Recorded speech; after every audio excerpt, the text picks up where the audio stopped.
কখনো সিদ্ধ ব্রোকলি খেয়ে দেখেছেন? কেমন লেগেছে? বিস্বাদ। অনেক কাছে অবশ্যই এটা স্বাদ লেগেছে যারা এই খাবার খেতে অভ্যস্ত, কিন্তু আমরা যারা সাধারণ মানুষ তাদেরকে কি চুম্বকের মতন টানে। চুম্বকের মতো টানে যখন আমরা রাস্তার স্টার কাবাবের পাশ দিয়ে যাই, যখন স্টার কাবাবের গ্রিলের গন্ধ আমাদের নাকে আসে, তখন সেটা আমাদের টানে। অথবা যদি আমরা হাজির কাচ্চি বিরিয়ানির পাশ দিয়ে যাই, দোকানের পাশ দিয়ে মনে এক প্লেট খেয়ে যাই, কিন্তু বেশিরভাগ সময় আমাদের খাওয়া হয়ে ওঠে না। মাঝে মধ্যেই যাই, এটা ঠিক, কারণ সেটা আমাদের টার্গেট না, আমাদের খাওয়া হয়ে ওঠে না। কিন্তু যদি এমন কিছু মানুষের ক্ষেত্রে আমরা দেখেছি, আমাদের ক্লিনিক্যাল এক্সপেরিয়েন্স থেকে দেখেছি, তাদের খাওয়ার প্রতি তাদের অন্যরকম একটা আকর্ষণ, যেটাকে আমরা বলি কম্পালশন। তার প্রতিটা মুহূর্ত খাওয়া নিয়েই ভাবে, কখন কি খাবো, কখন কি খাবো, কি খাবো, কোথায় গিয়ে সে খাবার পাবো। সো এগুলো নিয়ে তারা অল টাইম কম্পালসিভ একটা বিহেভিয়ারের মধ্যে থাকে। কম্পালসিভ বিহেভিয়ার তাদের থটে আসছে, কি থটে আসছে তারা খেতে চাচ্ছে, এবং বিহেভিয়ারটা কি করছে, তারা সবসময় সার্চ করছে কোথায় গেলে সে খাবারটা পাবো। এমনকি যখন তারা খায়, তারা ভুলে যায় যে কতটুকুন খেতে চায়, কতটুকুন খাবো। তারা তাদের সাধ্যের বাহিরে তারা খায়। এবং মজার কথা হচ্ছে, তারা যদি কখনো সে বেশি খাওয়া হয়ে যাচ্ছে, সো কাট, আমি কাট করতে চাই, কিন্তু তারা কাট করতে পারে না। তারা বাধ্য হয়ে যায় তাদের সেই অভ্যাসের কাছে। এই টাইপের মানুষগুলোকে বা এই টাইপের বৈশিষ্ট্য যখন আমরা কারোর মধ্যে দেখি, তখন আমরা তাদেরকে বলি তারা ফুডের প্রতি অ্যাডিক্ট, ফুড অ্যাডিক্ট। তাহলে এই হচ্ছে ফুড অ্যাডিকশন। অন্যান্য অ্যাডিকশনের মতো এই খাবারের প্রতিও টানটা তার ব্রেনের মধ্যে একটা কেমিক্যাল সিক্রেশন আনে, যে কেমিক্যাল সিক্রেশন তাকে শুধু খাওয়ার মাধ্যমেই প্লেজার পেতে সাহায্য করে। সো সে খাবার খাওয়ার মধ্যেই বাধ্য হয়ে যায়। এই যে আমরা দেখছি ফুড অ্যাডিকশন, এই জিনিসটার আসলে পৃথিবীতে কেমন আছে।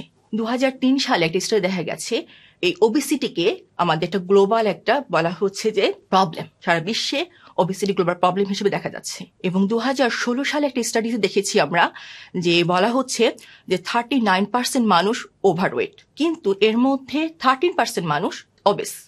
একটা স্টাডি দেখা গেছে যেখানে বলা হচ্ছে, যে ছোট স্টাডি কিন্তু খুব সিগনিফিকেন্ট স্টাডি ছিল, সেই স্টাডিতে বলা হচ্ছে যে ফুড অ্যাডিকশনের ক্ষেত্রে মেয়েরা ছেলেদের তুলনায় আপাতত ক্ষেত্রে বেশি। কারণ মেয়েদের পার্সেন্টেজ দেখা যাচ্ছে যে 6.7, আর ছেলেদের সেক্ষেত্রে 3.2। ওয়ার্ল্ডে দেখছি যে এই প্রবলেমটা ডে বাই ডে ইনক্রিজিং হচ্ছে। এই obesity, food addiction day by day বেড়ে যাচ্ছে। আমরা যখন পথ চলি, তখন কিন্তু আমরা ডানে বামে দেখতে পারি অনেকে আছে যাদেরকে দেখলে মনে হয় তারা আনহেলদি লাইফস্টাইল ফলো করছে। হতে পারে তারা অনেক বেশি অবিস, অনেক ইয়াং ছেলে পেলে, অনেক ইয়াং মেয়ে, তারা দেখে অনেক বেশি ফ্যাটি। তারা বেশিরভাগ সময় দেখা যায় তারা বিভিন্ন ফুড কর্নারে বসে আছে, তারা খাবার নিচ্ছে, আবার দেখা যাচ্ছে খাওয়ার পরে তারা অনেক সময় কি করছে, আবার তারা জিমও করছে, বাট তার খাওয়াটা কন্ট্রোল করতে পারছে না। ওকে, এই হচ্ছে আমাদের ফুড অ্যাডিকশন সম্পর্কে ছোট করে বলা। আর যদি আমরা বলি এই ফুড অ্যাডিকশনটা কেন হয়, কি জন্য হয়, এগুলোর কয়েকটা কজ আছে। প্রথম কজ বায়োলজিক্যাল। অনেকে দেখা যায় হরমোনাল কিছু প্রবলেম থাকে, যে হরমোনাল প্রবলেমের কারণে তাদের খাওয়ার নেওয়ার প্রতি একটা আগ্রহ বডি থেকে তারা বেশি পেয়ে যায়। এছাড়া আছে হচ্ছে অনেকের ব্রেনের স্ট্রাকচার অ্যাবনর্মালিটিস থাকে। অনেকে দেখা যায় কিছু ওষুধের সাইড ইফেক্ট হিসেবে তাদের খাওয়ার প্রতি আগ্রহ বেড়ে যায়। আবার অনেক সময় দেখা যায় জেনেটিক্যাল একটা ফ্যাক্টর থেকে যায়, যে অনেক সময় দেখা যায় না যে তারা ফ্যামিলির তারা ফুড ইনটেকের পরিমাণটা বেশি, অবেসের পরিমাণ বেশি, সো সেটা সে জেনেটিক্যালি ওটাকে ইনহেরিট করে, জেনেটিক্যালি সেটাকে লালন করে। আর সাইকোলজিক্যাল ফ্যাক্টর, যেটা আসলে মেইন ইম্পর্টেন্ট একটা ফ্যাক্টর, সাইকোলজিক্যাল ফ্যাক্টর, সেটা হচ্ছে মেইন কথা হলো এখানে যে অনেকেই খাবারটাকে, ফুড ইনটেকটাকে নেয় যে তাদের সাইকোলজিক্যাল প্রবলেম থেকে এসকেপ করার একটা মাধ্যম হিসেবে। হতে পারে সে সোশ্যালি সে নিজেকে অত বেশি মনে করছে না আমি কম্পিটেন্ট, সো সে কি করছে, কোন এক কর্নারে বসে ইচ্ছে মতন খাচ্ছে। আবার দেখা যায় ডিপ্রেশনে থাকলে দেখা যায় যে অনেক ক্ষেত্রে মানুষ তার ডিপ্রেশন ভোলানোর জন্য হলেও সে নন স্টপ খাচ্ছে, খেয়ে চলছে।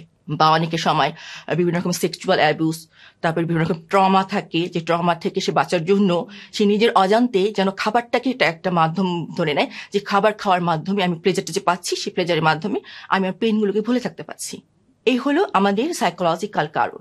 সোশ্যাল কারণ দেখা যায় অনেকেই ফ্যামিলি কিছু ট্রেডিশন থাকে, অনেক ফ্যামিলি দেখবেন যে তারা অনেক বেশি প্রোগ্রাম অ্যারেঞ্জ করে। সো যখন প্রোগ্রাম অ্যারেঞ্জ আছে, সামনে খাবার আছে, সো খাবার খাওয়ার প্রতি ঝোঁকটা তাদের বেড়ে যায়। আবার সাথে সাথে কিছু পেয়ার প্রেশার আছে, যেমন কিছু ফ্রেন্ড সার্কেল আছে যাদের সবসময় একটা সার্চিং ওয়ে থাকে যে আমি কিভাবে খাবারটা পাবো, কোথায় গেলে খাবার পাবো।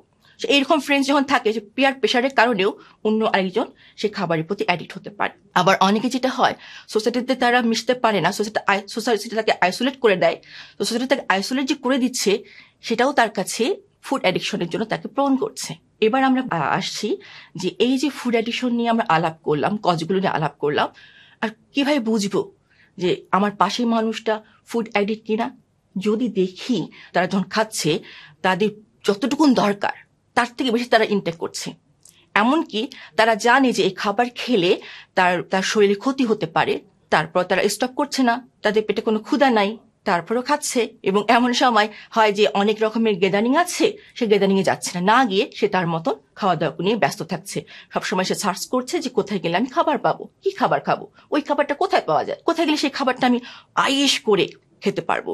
আবার যদি দেখা যায় যে সে অনেক লম্বা সময় সে খাওয়ার পিছনে কাটাচ্ছে, অনেক মোটা অঙ্কের টাকা সে ইউজ করছে খাওয়ার পিছনে, এবং সে দেখা যাচ্ছে যে তার স্লিপ প্যাটার্ন নষ্ট হয়ে যাচ্ছে, তার ঘুমের সমস্যা, এই টাইপের কিছু সাইন সিমটম দেখলে আমরা বুঝতে পারবো maybe he or she addict with food addiction. এবার আমরা বলছি ফুড অ্যাডিকশনের আমরা যদি এখন দেখতে চাই এটা ইম্প্যাক্টটা কি। ইম্প্যাক্ট একইভাবে কজের মতন বায়োলজিক্যাল ইম্প্যাক্ট আছে। স্বাভাবিকভাবে বায়োলজিক্যাল ইম্প্যাক্টের প্রথম ইম্প্যাক্ট হচ্ছে সে অবিস হয়ে যাচ্ছে, ওভারওয়েট হয়ে যাচ্ছে, এবং সাথে সাথে তার হার্ট ডিজিজ, তার কিডনি প্রবলেম, ডাইজেস্টিভ প্রবলেম, যে সে আরো কিছু প্রবলেমের মধ্যে সাফার করছে, যেমন আসতে পারে তার হরমোনাল কিছু ইমব্যালেন্স হয়ে যাচ্ছে, তার ভিতরে অনেক অস্টিওপরোসিস টাইপের রোগ দেখা যাচ্ছে। কারণ যখন ফুড বেশি আমরা ইনটেক করি, যখন ওবেস হয়ে যায় কেউ, তখন তার হাড়হাড্ডি গুলো যেন হার মানে, সো বিভিন্ন রকমের তাদের সেই রকম অস্টিওপরোসিস জাতীয় ডিজিজও তাদের হয়ে যায়। অনেক সময় সেক্সুয়াল প্রবলেমও তাদের দেখা যায়, স্লিপ প্যাটার্নের প্রবলেম দেখা যায়। আর যদি আমরা বলি সাইকোলজিক্যাল প্রবলেম, সাইকোলজিক্যাল ইম্প্যাক্ট যদি দেখি আমরা এর মধ্যে, তো দেখা যাবে যারা সাইকোলজিক্যালি স্ট্রেস ফ্রি হওয়ার জন্য যারা ফুডকে তাদের সোর্স হিসেবে নিচ্ছে, অথচ এই ফুড অ্যাডিকশনই তাদেরকে উল্টোভাবে তাদেরকে ডিপ্রেস করে রাখছে। তাদের ডিপ্রেশনের মধ্যে তারা ভুগছে, তাদের মধ্যে অ্যাংজাইটি থাকছে, তাদের মধ্যে একটা গিল্ট ফিলিংস থাকছে যে আমি এত খাচ্ছি কেন, আমি তো আমার শরীরটাকে নষ্ট করে ফেলছি। তাদের ভিতরে দেখা যায় সোশ্যাল অ্যাভয়েডেন্স শুরু হয়ে যায়, কারণ সে এত বেশি অভ্যস্ত, সোশ্যাল কোনো গ্যাদারিং এ যেতে ভালো লাগে না, নিজেকে নিয়ে তার বডি শেমিং, নিজেকে ছেড়ে নিজে বডি শেমিং করে। ইভেন কি দেখা যায় সে বিভিন্নভাবে তার সেলফ ইমেজ নিয়ে বিভিন্ন ঝামেলা সে পড়ে যায়। সমাজ তাকে দেখা যায় যখন কেউ আসে বডি শেমিং করে, বডি শেমিং করলে সে কি করছে, সমাজ থেকে দূরে সরে যাচ্ছে, একটা ভিসাস সাইকেলের মতন, যেটাকে আমরা দুষ্টু চক্র। সে খাচ্ছে, তার বডি তার অনেক বেশি অবেস হয়ে যাচ্ছে, সেই অবেস হওয়ার কারণে সোসাইটি তাকে বিভিন্নভাবে স্টিগমাটাইজ করছে, এবং সোসাইটি থেকে আবারও অ্যাভয়েডেন্স হয়ে যাচ্ছে। এবার যদি আমরা বলি যে এই ফুড অ্যাডিকশনকে আমি সাইন্টিফিক্যালি বুঝতে চাই যে আমার পাশের মানুষটা বা আমি নিজে ফুড অ্যাডিক্ট কিনা, তাহলে কি করতে পারি? প্রথমটা হচ্ছে সেলফ আইডেন্টিফিকেশন, ওকে। দ্বিতীয় হচ্ছে তার ওয়েট ইন্ডেক্স কি বলছে, যে কতটা অবিস হয়ে যাচ্ছে, তার ওয়েটটাকে কে বলছে, বিমা থেকে কে বলছে। আরেকটা হচ্ছে যে অ্যাসেসমেন্ট টুল। অ্যাসেসমেন্ট টুলটা একটা হলো কি জেনারেল ফুড অ্যাসেসমেন্ট টুল, আর একটা হচ্ছে ফুড অ্যাডিকশন টুল। এটা ওয়ার্ল্ড ওয়াইড অনেক বেশি ব্যবহৃত হচ্ছে। এসব টেস্টের মাধ্যমে আমরা আসলে অ্যাসেস করতে পারবো যে আমি বা আমার পাশের মানুষটা ফুডের প্রতি অ্যাডিক্ট কিনা। এখন দেখলাম হ্যাঁ সে ফুডের প্রতি অ্যাডিক্ট, তাহলে কি করব? তাকে তো সেখান থেকে রিকভার করাতে হবে। সো রিকভার করার জন্য এখানে কয়েক টাইপের ট্রিটমেন্ট আছে। প্রথমটা হচ্ছে আমরা বলি 12 স্টেপ টেকনিক। 12 স্টেপ টেকনিক কি করছে, কিছু একই জাতীয় প্রবলেম যে অনেক পপুলেশন আছে তাদেরকে নিয়ে কিছু স্টেপ, কিছু শর্ত দিয়ে, কিছু তাদেরকে ডায়েট প্ল্যান চার্ট দিয়ে তাদেরকে একটা গ্রুপ ওয়াইজ তাদেরকে মনিটরিং করে ট্রিটমেন্ট করা হচ্ছে। এরপর CBT, cognitive behaviour therapy. Cognitive behaviour therapy 3টা স্টেজে কাজ করে। প্রথম স্টেজে তারা কি কগনিটিভ বিহেভিয়ার থেরাপিতে আমরা কি করছি, কগনিটিভ বিহেভিয়ার থেরাপিতে আমরা করছি সে যে ফুডটা নিচ্ছে তার কজটা কি। আমি প্রথমে কিছু কজের কথা বলেছি, সেই কজগুলো কি, সাইকোলজি কি কজ আছে তার ফুড নেওয়ার পিছনে, ফুডের প্রতি অ্যাডিক্ট হওয়ার পিছনে, সেই কজগুলো আইডেন্টিফাই করা হয়, সেই কজগুলোকে ট্রিট করা হয়, এবং তাকে অনেক বেশি মোটিভেট করা হয় সেখান থেকে সরার জন্য। সো যখন তার প্রবলেম কজগুলোকে আমরা সলভ করছি, দেন এরপর থাকে কি তার মোটিভেশন, তাকে মোটিভেট করা হয়। এরপরের স্টেজে তাকে সেই খাবার থেকে সরার জন্য তার যে আবার সে কি কি কারণে সে খাবারগুলো আবার সে ফুডের প্রতি অ্যাডিক্ট হতে পারে, সে রিল্যাক্স প্রিভেনশনের কাজটা করা হচ্ছে। এইভাবে সিবিটি 3টা স্টেপে ফুড অ্যাডিকশনকে ট্রিটমেন্ট করা হচ্ছে। লাস্ট অফ অল হচ্ছে ড্রাগ থেরাপি, যেখানে কিছু মেডিকেশনের মাধ্যমে তার সাইকোলজিক্যাল প্রবলেম ডিল করার সাথে সাথে তার কিভাবে তার বডি ফুড মেটাবলিজমটা পাওয়ারটাকে বাড়াতে পারে সেই হিসেবে কিছু কাজ করা হয়, এবং তার যেন ভিতরে খাবার নেওয়ার প্রতি যেটা ক্রেভিং, এক্সট্রিম ক্রেভিং, সেই ক্রেভিংটা যেন ম্যানেজ হয়, সেই হিসেবে সেইটাকে ডিল করার জন্য সেই ড্রাগ থেরাপি চালানো হয় বা ড্রাগ থেরাপি করা হয়।